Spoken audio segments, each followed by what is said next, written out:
নমস্কাৰ, আজি আহিল মেছ'ৰ পৰা এটা পাৰ্চেল আৰু এই পাৰ্চেলটোৰ ভিতৰত কি আছে আপোনালোকৰ লগতে আনবক্সিং কৰিম আৰু আপোনালোকেও চাব কি আহিছে। আৰু বলকচোন এতিয়া মই আনবক্সিং কৰিবলৈ লওঁ। আৰু এয়া দেখিছেনে, মই খুলিবলৈ ল'লোঁ আৰু হাতেৰেদি নোৱাৰিলোঁ। এতিয়া মই কেঁচিখন ব্যৱহাৰ কৰিম। কেঁচিখন চাই লৈছোঁ ক'ত আছে, যিহেতু মেচিনৰ ওচৰতে খুলিবলৈ লৈছোঁ।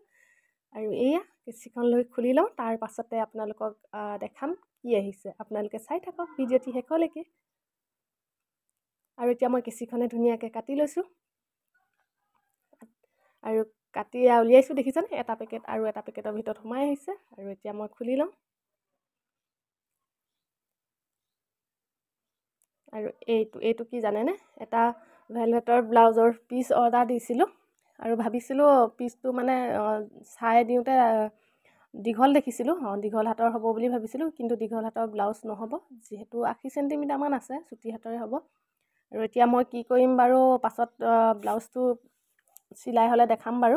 যিহেতু এতিয়া ঠাণ্ডা দিন, মই দীঘল হাতৰ চিলাম বুলিয়ে অৰ্ডাৰ কৰিছিলোঁ, আগত অৰ্ডাৰ কৰা নাছিলোঁ, চালোঁ প্ৰথম অৰ্ডাৰ কৰি। আৰু কাপোৰটো ইমান ভালো নহয়, ইমান বেয়াও নহয়, কিন্তু আগৰ যিটো ভেলভেটৰ কাপোৰ অলপ ডাঠ, কিন্তু এইটো পাতল যেন লাগিছে।